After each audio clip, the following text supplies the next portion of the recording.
Hello po sa inyong lahat mga ka-crypto. Ako po si Pinoy Crypto Trader at sa video na ito ay atin mong pag-uusapan ang tungkol sa balitang ito kung saan ang mga altcoins daw po ay nagkakaroon ng mga price surges. Kung pag sinabi po nating price surges ay nagsisitiakyatan po yung kanilang presyo. Kaya ang tanong po rito ay yung SEC nga ba ang may dahilan kung bakit nagkakaroon ng alt season ngayon. Kasi alam po natin kanina, yung mga balita po natin kanina na nagkaroon na po ng approval ang spot Bitcoin ETF. Kaya maaring ito kaya ay yung kanyang naging impact ay kanyang trigger or ito yung nagdulot para mag-umpisa ang alt season or altcoin season. Yan, sa mga hindi po nakakalam kung pag sinabi po nating altcoin season ay yung mga alternative coins po na cryptocurrencies ang siyang magpapakita ng magandang performance or magandang mga price actions. Kaya yan, bago po tayo magpatuloy ay nais ko lamang po munang bigyang linaw ang aking disclaimer kung saan ang nilalaman po ng video na ito ay hindi po ito isang financial advice. For education and information purposes lamang po ang layunin nito. Maliban po dito ay nais ko na rin pong magbigay babala na wala pong kahit anumang group chat ang Pinoy Crypto Trader. All eyes were on Bitcoin today as the US Securities and Exchange Commission approved spot ETF. However, the suggestion that the news was already priced in appears to have some merit. BTC remained flat but altcoins are flying.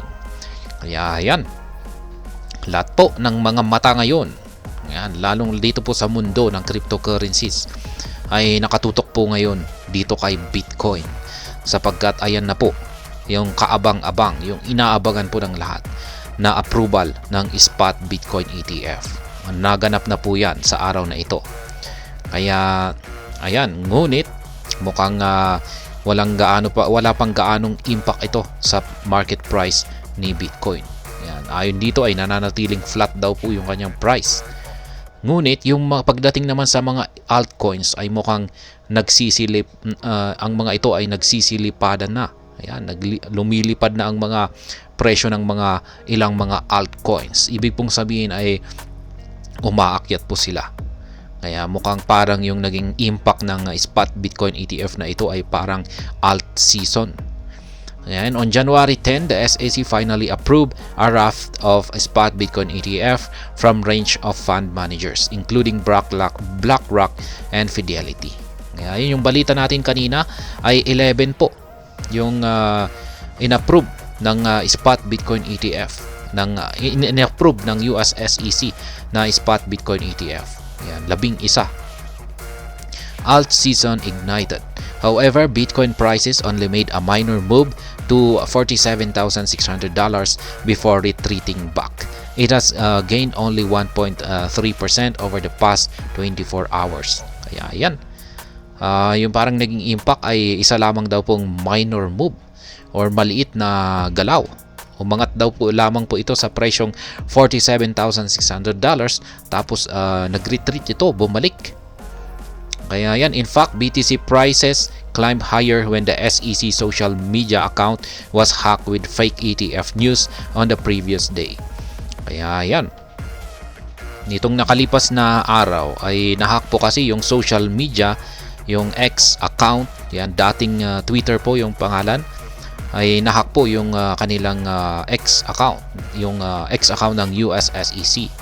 At may nag-post po ng fake news na na-approve na raw po yung mga spot Bitcoin ETF na applications. Yan, ngunit fake news lamang ito. Kagagawan daw ng hacker na nakahack sa kanilang social media account. Tapos ang nangyari po dyan ay nag-pump yung market price ni Bitcoin. Ayan, at ayon po rito ay mas mataas pa yung kanyang inakyat na presyo kumpara sa totoong approval na naganap ngayon.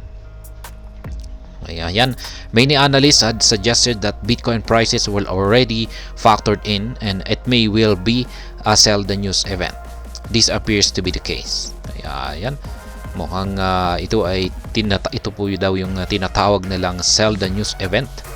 However, the SEC appears to have ignited what many refer to as alt season, with many crypto assets surging by double digits today. Didn't personally expect altcoin to behave like this, commented altcoin Sherpa. Kaya yan. Maski gayong hindi gaanong gumalaw si Bitcoin, ay pagdating naman daw po sa mga altcoins ay nagpapakita po sila ng magandang performance. Yung mga iba po sa kanila ay nagkaroon daw ng mga double digits na paglago sa kanilang presyo. Kaya ayon po kay altcoin Sherpa ay hindi na po inaasahan yung ganitong pangyayari. Yan, industry executive Dan Gambardella also commented on the altcoins outperforming Bitcoin upon ETF approval, adding welcome to crypto. Kaya yan naman po ang naging reaction dito ni Dan Gambardella. Yan. Mukhang in-outperform daw ng mga altcoins itong si Bitcoin. Ayan. Meanwhile, crypto trader Scott Melker said, Gary Gensler bless us with alt season. Is there a better outcome than him? Finally approving Bitcoin spot ETF and altcoins pumping instead. Kaya ayan. Yan po yung nangyari dito. Ayan, mukhang si Gary Gensler or ang US SEC ang siyang nag-bless sa atin ng isang napakagandang alt season. Kasi kung hindi man si Bitcoin ang nagpakita ng magandang performance, ay yung mga altcoins naman ang talagang nagiging bida ngayon. Kaya ayan, meron po tayong nakikitang mga chart dito. Ayan, kulay green na green lahat. Ayan, iilan lamang lang yung kulay red. Total crypto market capitalization has gained 3.8% on the day to reach a 21-month high of $1.85 trillion, and it is being driven by altcoins. Moreover, every altcoin in the top 20 by market cap is outperforming Bitcoin at the time of press. Ethereum, which may considered to be underperforming, has surged a whooping 10% to reach $2,583, its highest price since early May 2022. Kaya ayan, ganyan po katindi yung mga pinapakitang performance ng mga altcoin na ito. Altcoin ngayon, in-outperform po nila or hinigitan po nila ang performance ni Bitcoin. Maging si Ethereum na laging nag-underperform or hindi maganda yung kanyang performance, ay nagpakita rin ng isang matinding paglago. Yan, 10%. Ayan, umakyat po siya ng 10%. At umabot po siya sa presyong $2,583. Kaya yan, yung presyo na ito, ito po yung pinakamataas na presyo na nakamit pa niya nitong nakalipas na May 2022. Altcoin winners post SEC ETF approval.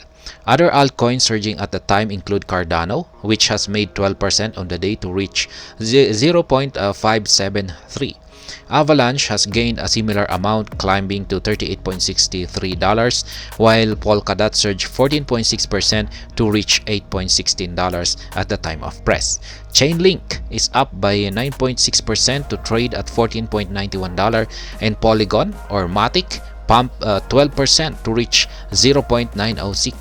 Other altcoins gaining double digits today include Uniswap, Ethereum Classic, Optimism, Near Protocol, Filecoin, Arbitrum, and Immutable. Kaya yan po, yan lamang po yung ilang mga altcoins na nagpapakita ng magandang performance ngayon. Yan, si Cardano, si Avax, si Link, si Ethereum Classic, Uniswap, OP, Near, Filecoin, Arbitrum at saka si IMX. Kaya ayan, mukhang naging altcoin season. Yung akala natin na catalyst para kay Bitcoin ay naging altcoin season. Yan, yung talagang nakinabang dito ay yung mga altcoins. Kaya ayan, hanggang dito na lamang po tayo sa video na ito. Sana po ay inyong nagustuhan ang aking paliwanag dito. Kung inyo po itong nagustuhan ay pag-click lamang po ang like button nito. Para naman po sa mga bago lamang dito, kayo po ay aking inaanyayahan para mag-subscribe. Pag-click na rin po ang bell icon nito dahil ito po ang siyang magsisilbing notification nito sa mga bago kong videos na akin pong ina-upload sa aking YouTube channel na ito. Marami pong salamat sa panunood, ingat po tayo lagi at God bless po sa ating lahat.